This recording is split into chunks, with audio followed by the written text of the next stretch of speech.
السلام عليكم ورحمة الله وبركاته.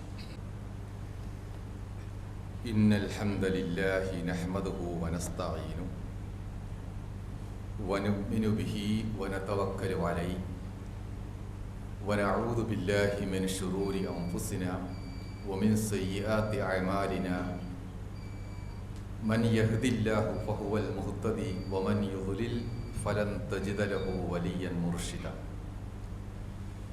أشهد أن لا إله إلا الله وحده لا شريك له وأشهد أن محمدا عبده ورسوله.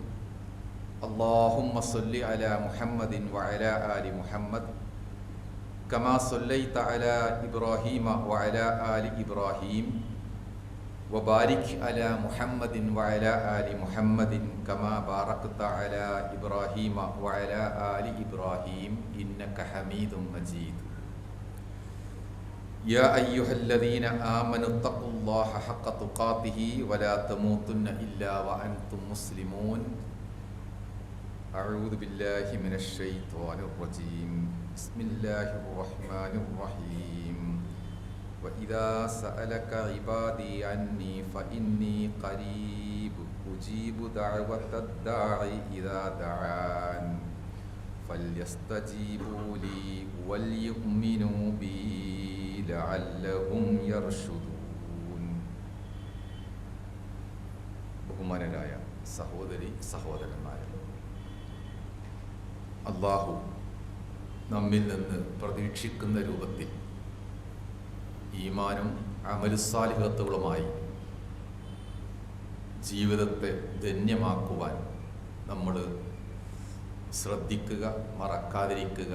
അതിനു വേണ്ട എല്ലാ കാര്യങ്ങളും സമയം പാഴാക്കാതെ നമ്മൾ നിർവഹിക്കുകയും ചെയ്യുക. അല്ലാഹു നമ്മുടെ എല്ലാ അമലുകളും നമ്മിൽ നിന്ന് സ്വീകരിച്ച് അനുഗ്രഹിക്കുമാറാവട്ടെ.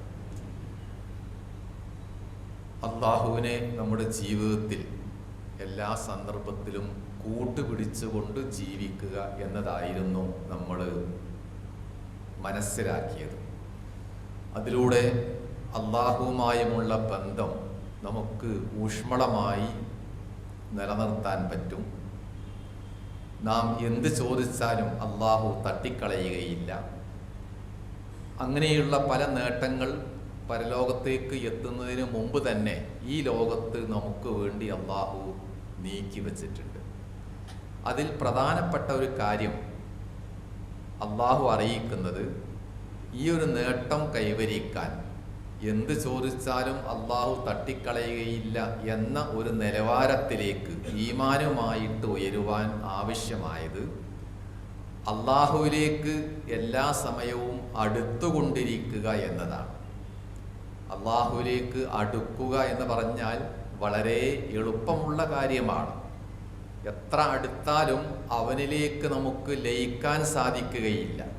അവൻ ഇങ്ങോട്ടും നമ്മിലേക്ക് ലയിക്കുകയില്ല. അല്ലാഹുവിലേക്ക് അടുക്കുക എന്നതുകൊണ്ട് ഉദ്ദേശം അവൻ ഇഷ്ടപ്പെടുന്ന നിരവധി കാര്യങ്ങൾ റസൂൽ സല്ലല്ലാഹു അലൈഹി വസല്ലം പഠിപ്പിച്ചിട്ടുണ്ട്. അത് കൃത്യമായി ചെയ്തുകൊണ്ടുള്ള അടുപ്പം നേടുക എന്നതാണ് ഇതിൻ്റെ അർത്ഥം. റസൂൽ സല്ലല്ലാഹു അലൈഹി വസല്ലം തന്നെ പറഞ്ഞു, ലാ യസാലു അബ്ദി യതഖറബു ഇലയ്യ ബിൻ നവാഫിലി ഹത്താ ഉഹിബ്ബുഹു. നവാഫിലുകളായ നിർബന്ധമായ കാര്യങ്ങൾ കുറേ അധികം ദീനുൽ ഇസ്ലാമിലുണ്ട്. നമസ്കാരവും നോമ്പും ഹജ്ജും ഒക്കെ അതിൻ്റെ ഭാഗമാണ്. അത്രത്തോളം നിർബന്ധമല്ലാത്ത കാര്യങ്ങൾ വേറെയുമുണ്ട്, നമ്മൾ സുന്നത്തായി ചെയ്യുന്നവ. അത്തരം നാഫിലത്തുകളായ സുന്നത്തുകളായ നിർബന്ധമില്ലാത്ത എന്നാൽ മനുഷ്യൻ ചെയ്തുകൊണ്ടേയിരിക്കേണ്ട പുണ്യങ്ങൾ നിർവഹിച്ച് ജീവിക്കുകയാണെങ്കിൽ അവൻ എന്നിലേക്ക് അടുക്കും. അപ്പം അല്ലാഹുവിലേക്ക് അടുക്കുവാനുള്ള ഏക വഴി അമലുകൾ വർദ്ധിപ്പിക്കുക എന്നതാണ്. അങ്ങനെ എത്രയാണോ അല്ലാഹുവിലേക്ക് നാം അടുക്കുന്നത് അതിൻ്റെ ഇരട്ടി അവൻ ഇങ്ങോട്ടും വരും. റസൂൽ സല്ലല്ലാഹു അലൈഹി വസല്ലം തന്നെ പറയുന്നുണ്ട്, എൻ്റെ അടിമ ഒരു മുസൽമാൻ എന്നിലേക്ക് നടന്നു വരികയാണെങ്കിൽ ഞാൻ അവനിലേക്ക് ഓടിച്ചെല്ലും എന്ന് വരെ പറയുന്നുണ്ട്. അപ്പം ഏതായിരുന്നാലും നാം ചെയ്യുന്നതിൻ്റെ, നാം വെക്കുന്നതിൻ്റെ ഒരു ഇരട്ടി അള്ളാഹു നമ്മോട്ട് ഇങ്ങോട്ട് അനുവദിച്ചു തരും. അപ്പോഴീ ഇടപാടിൽ നമുക്ക് തന്നെയാണ് ലാഭം. നമ്മൾ കുറച്ച് ചെയ്താൽ മതി, അതിൻ്റെ ഇരട്ടിയോ 10 ഇരട്ടിയോ തിരിച്ചു കിട്ടും. അങ്ങനെ അള്ളാഹുവിലേക്കുള്ള അടുപ്പം വർദ്ധിപ്പിക്കുക എന്നതാണ് അള്ളാഹുവിനെ കൂട്ടുപിടിക്കാനുള്ള ലളിതമായ വഴിയായിട്ട് റസൂൽ പറയുന്നത്. ഖുർആനും അത് ആവർത്തിക്കുന്നുണ്ട്. വഇദാ സഅലക ഇബാദി അന്നി ഫഇന്നി ഖരീബ്. അള്ളാഹു ആരാണ്, എങ്ങനെയാണ്, എവിടെയാണ് എന്നൊക്കെ ചോദിച്ചാൽ അതിനുള്ള ഏറ്റവും മനോഹരമായ, ഹൃദയത്തിൽ സൂക്ഷിക്കാവുന്ന ഉത്തരം ഒന്ന് മാത്രമാണ്: അള്ളാഹു ഇന്നി ഖരീബ്, അടുത്തവനാണ്. ആ അടുപ്പത്തെ വർണ്ണിക്കുവാൻ വാക്കുകളില്ല. നമ്മിലേക്ക് ഏറ്റവും അടുത്ത്, നമ്മുടെ ഹൃദയത്തിലേക്ക് ചേർന്ന് നിൽക്കുന്ന ഒരാളെക്കാളും അള്ളാഹുവിനാകുന്നു എല്ലാം കൊണ്ടും നമ്മളോട് അടുപ്പം. ആ അടുപ്പം നമ്മളായിട്ട് വെട്ടിമാറ്റാനും മുറിച്ചു മാറ്റാനും ശ്രമിക്കരുത് എന്ന് മാത്രമേയുള്ളൂ. എങ്ങനെയാണ് ഈ അടുപ്പം വർദ്ധിപ്പിക്കുന്നത്? ഇദാ ദആനി ഉജീബു ദഅവത ദാഇ ഇദാ ദആനി. എന്നോട് ദുആ ചെയ്യുകയാണെങ്കിൽ ഞാൻ അവന് പ്രത്യുത്തരം കൊടുക്കും. നമ്മളെല്ലാവരും ഈ അടുപ്പം, അള്ളാഹുവുമായുമുള്ള ബന്ധം നിലനിർത്തുന്നതിൻ്റെ പ്രധാനപ്പെട്ട കാരണം നിത്യവും ചെറുതും വലുതുമായ എല്ലാ കാര്യങ്ങളും അള്ളാഹുവിനെ കേൾപ്പിക്കുന്നു, അള്ളാഹുവിനോട് ദുആ ചെയ്യുന്നു എന്നതാണ്. അങ്ങനെ ദുആ ചെയ്താൽ തിരിച്ച് അപ്പോൾ തന്നെ അതിൻ്റെ പ്രത്യുത്തരവും ലഭിക്കുന്നു. അതുകൊണ്ട് ഫൽയസ്തജീബൂ ലീ, ഈ ആളുകളെല്ലാം ഈ അടുപ്പം സൂക്ഷിക്കുവാൻ എന്നോട് പ്രത്യുത്തരം ചെയ്ത് ഞാൻ കൽപ്പിക്കുന്നത് അനുസരിച്ച് കൊണ്ട് ജീവിക്കട്ടെ, എന്നിൽ അവർ വിശ്വസിക്കുകയും ചെയ്യട്ടെ. എങ്കിൽ അവർക്ക് നല്ല സന്മാർഗവും വിവേകവും കൈവരിക്കാൻ സാധിക്കും എന്നാണ് ഖുർആൻ പറയുന്നത്. അപ്പോൾ അള്ളാഹുവുമായുമുള്ള അടുപ്പം പ്രധാനമാണ്. അടുക്കുവാൻ ഭാരമേറിയ ഒന്നും ചെയ്യേണ്ടതില്ല. നമ്മളുടെ പ്രവർത്തനങ്ങൾ ഏതെല്ലാം ചെയ്യാൻ സാധിക്കുമോ അതെല്ലാം കൃത്യമായും സമയബന്ധിതമായും പ്രവർത്തിച്ചു കൊണ്ടിരിക്കുക എന്നത് തന്നെയാണ് ഈ അടുപ്പത്തിൻ്റെ പ്രധാനപ്പെട്ട ഒരു ഭാഗം. രണ്ടാമതൊന്ന്, എങ്ങനെയാണ് ഈ അടുപ്പം നഷ്ടപ്പെടുന്നത്? അള്ളാഹു നമ്മളെ എപ്പോഴാണ് അകറ്റി മാറ്റുന്നത്, തട്ടിമാറ്റുന്നത്? അതും ഗൗരവമേറിയ ഒരു വിഷയമായിട്ടാണ് ദീൻ പഠിപ്പിക്കുന്നത്. അതിൻ്റെ ഒരു നല്ല ഉപദേശം പ്രസിദ്ധ സ്വഹാബിയായ സൽമാൻ ഫാരിസി റളിയല്ലാഹു അൻഹു നമ്മളെ കേൾപ്പിക്കുന്നുണ്ട്. അദ്ദേഹം പറയുന്നു, അള്ളാഹു ഒരാൾക്ക് അല്ലെങ്കിൽ ഒരു സമൂഹത്തിന് നാശം ഉദ്ദേശിക്കുകയാണെങ്കിൽ, പതനം ഉദ്ദേശിക്കുകയാണെങ്കിൽ അതെങ്ങനെയാണ് സംഭവിക്കുക? 2, 3, 4 കാര്യങ്ങളിലൂടെയായിരിക്കും പതനം ഉണ്ടാവുക, പെട്ടെന്നുണ്ടാവുകയില്ല. ഒന്ന്, നസഅ മിൻഹുൽ ഹയാ, ആളുകളിലുള്ള ലജ്ജാശീലം എടുത്തു മാറ്റും. ഫൈദാ നസഅ മിൻഹുൽ ഹയാ ലം തൽഖഹു ഇല്ലാ മഖീതൻ മുമഖ്ഖതൻ. ഒരാൾക്ക് അല്ലെങ്കിൽ ഒരു സമൂഹത്തിന് ആവശ്യമായ ലജ്ജാശീലമില്ലെങ്കിൽ അവൻ എല്ലാവരാലും വെറുക്കപ്പെട്ടവനാണ്. വലിയൊരു പാഠമാണത്.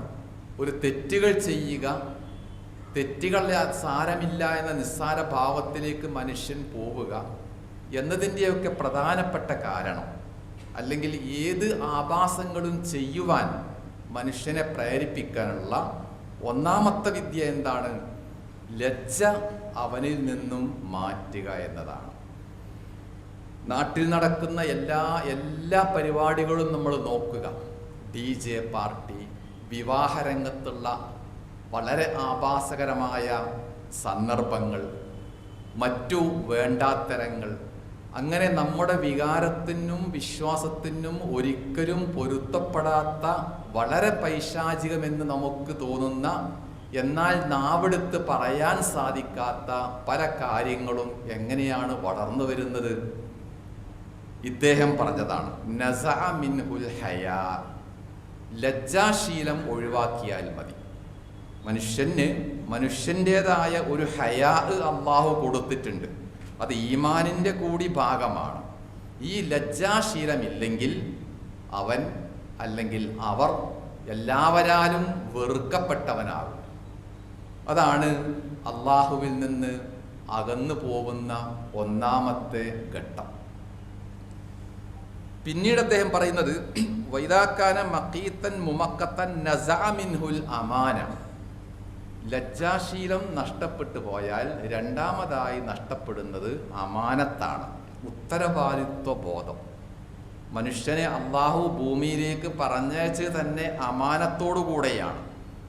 മനുഷ്യൻ ഖലീഫ എന്ന പേരിൽ വിശേഷിപ്പിക്കപ്പെട്ടിട്ടുണ്ട്, അമാനത്ത് കൊടുത്തേൽപ്പിച്ചിട്ടുണ്ട്. അങ്ങനെ ഓരോരുത്തരും സ്വന്തം നിലക്ക്, കുടുംബത്തിലെ ഒരംഗം എന്ന നിലക്ക് ബാപ്പ, ഉമ്മ, മക്കൾ, സഹോദരൻ, സഹോദരി, ഭാര്യ, ഇങ്ങനെ എന്തെല്ലാം ഓരോരുത്തരുടെ വ്യക്തിപരമായ തലമുണ്ടോ അവിടെ സമൂഹത്തിൽ എന്തെല്ലാം ചെയ്യേണ്ടതുണ്ടോ അതെല്ലാം അവനവൻ്റെ നിയന്ത്രണത്തിലും ഉത്തരവാദിത്വത്തിലുമാണ്. ഒരാൾ ഉത്തരവാദിത്വം നിർവഹിക്കുന്നില്ല എന്ന് വന്നാൽ എന്തുണ്ടാകും? അയാൾക്കൊന്നും ഉണ്ടാവില്ല. അയാൾ നിസ്സംഗനായി നിഷ്ക്രിയനായി മാറും. ആർക്കും ഒരു ഉപകാരവും ചെയ്യാതെ, ഉപദ്രവവും ചെയ്യാതെ, എന്നാൽ എല്ലാവർക്കും ഭാരമായിക്കൊണ്ട് ബാക്കി നിൽക്കും. മതം പറയുന്നത് അങ്ങനെയാവാൻ പാടില്ല. ഓരോരുത്തരുടെയും അമാനത്ത് അവർ നിർവഹിച്ചേ മതിയാകും. അത് ഈമാനിൻ്റെ ഭാഗമാകുന്നു. ഈമാൻ ഉള്ളവന് അമാനത്തുണ്ടാകും എന്നുകൂടി റസൂൽ സല്ലല്ലാഹു അലൈഹി വസല്ലം പറഞ്ഞിട്ടുണ്ട്. അപ്പോൾ ഇവിടെ സംഭവിക്കുന്നത് ലജ്ജാശീലം ഇല്ലാതിരിക്കുമ്പോൾ ഉത്തരവാദിത്വ ബോധവും നഷ്ടപ്പെടുന്നു. അദ്ദേഹം വീണ്ടും പറയുന്നു, ഉത്തരവാദിത്വ ബോധം നഷ്ടപ്പെട്ടാൽ അവൻ എന്തായിത്തീരുന്നു? ഖായിനൻ മുഖവ്വനൻ, എല്ലാവരെയും കബളിപ്പിക്കുന്ന ചതിയനും വഞ്ചകനുമായിത്തീരുന്നു.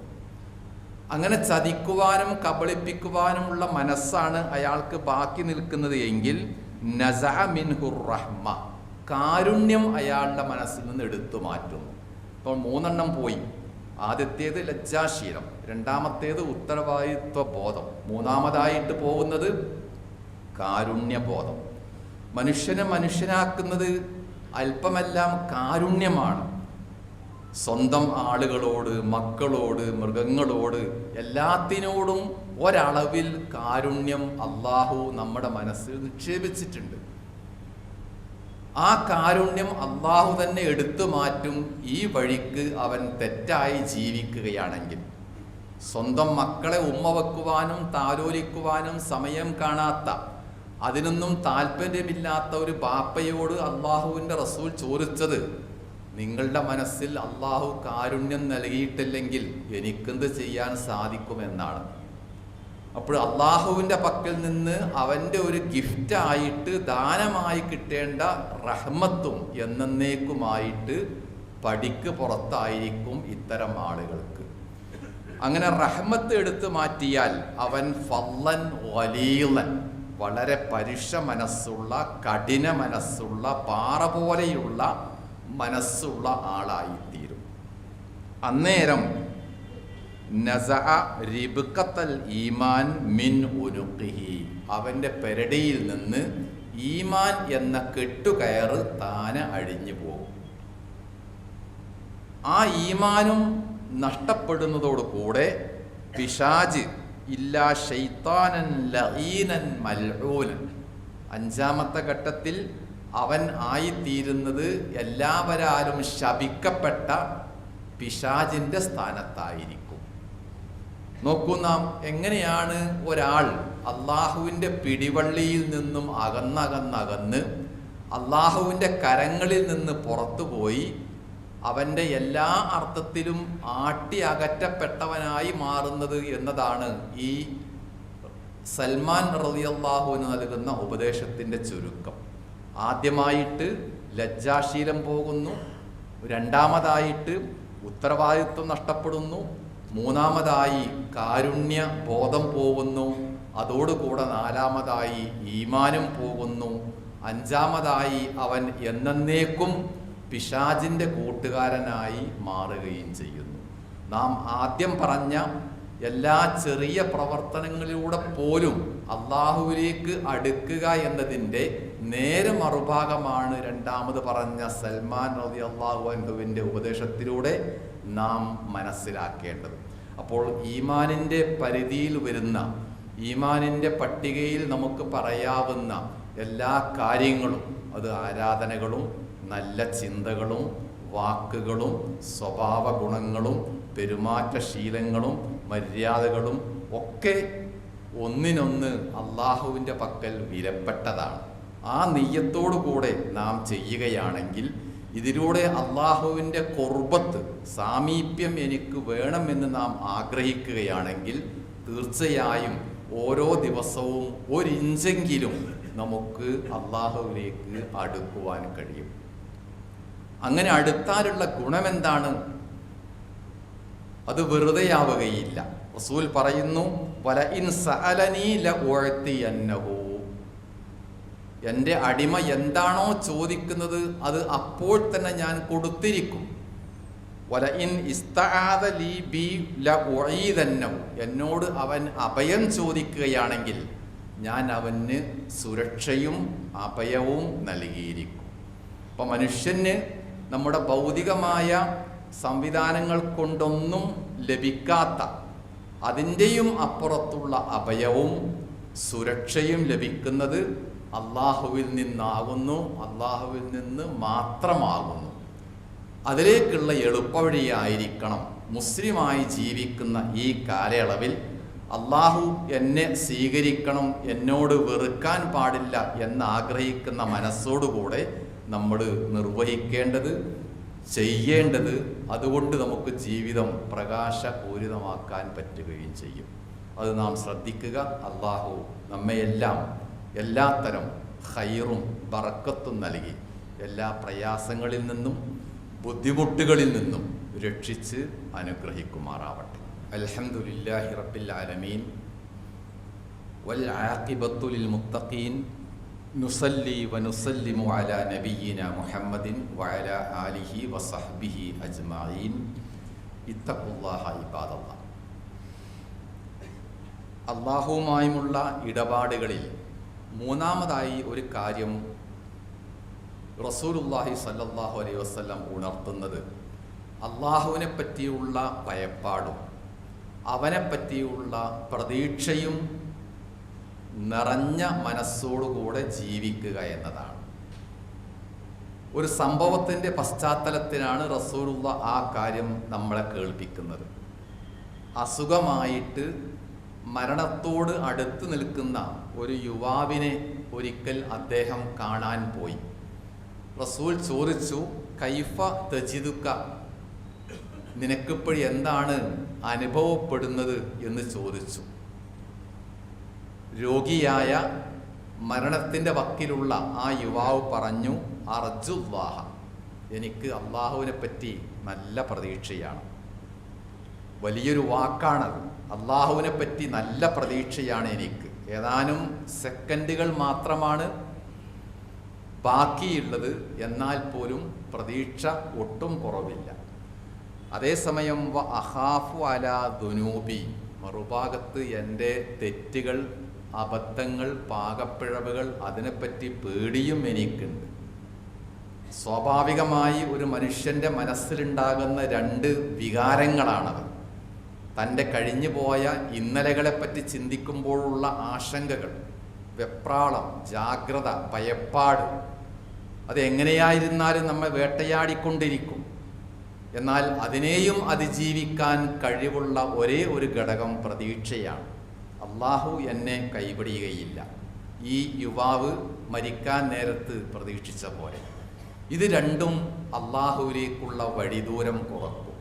നേരത്തെ പറഞ്ഞ പോലെ നമുക്ക് കൂടുതലായിട്ട് നമ്മളുടെ മനസ്സുകൊണ്ട്, മനസ്സിലുള്ള പ്രതീക്ഷാപൂർവമായ ഈ ആഗ്രഹങ്ങളിലൂടെ മാത്രം അള്ളാഹുവിലേക്ക് അടുക്കുവാൻ സാധിക്കും.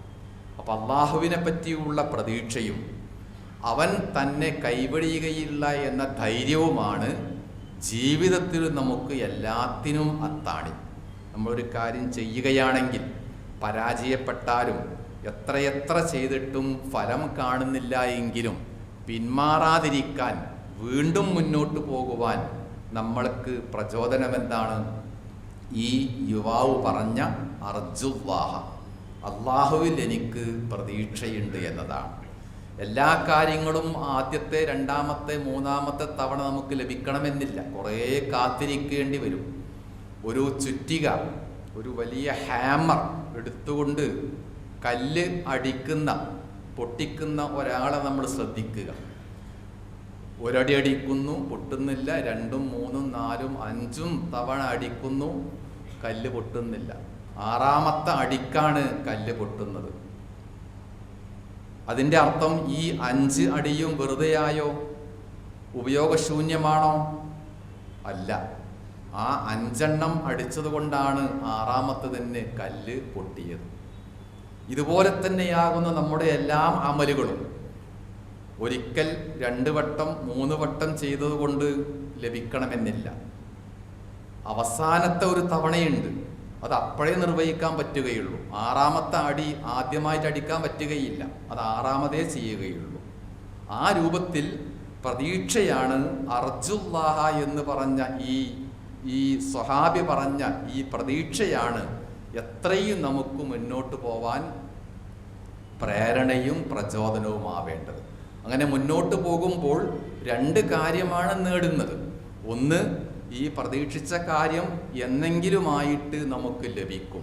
മറ്റൊന്ന്, ഈ പ്രതീക്ഷയുമായി മുന്നോട്ട് പോകുന്ന കാലത്തോളം അള്ളാഹുവിലേക്കുള്ള വഴിദൂരം കുറഞ്ഞ് അവൻ്റെ അടുത്തെത്താനും നമുക്ക് സാധിക്കും. 2ഉം നമുക്ക് ഈ ലോകത്തും പരലോകത്തും പുണ്യമായിട്ട്, ഗുണമായിട്ട്, സ്വർഗമായിട്ട് ബാക്കി നിൽക്കുകയും ചെയ്യും. ആ രൂപത്തിൽ മനസ്സിനെ നല്ല പ്രതീക്ഷകളുമായി നമ്മൾ പാകപ്പെടുത്തുക, ക്രമീകരിക്കുക.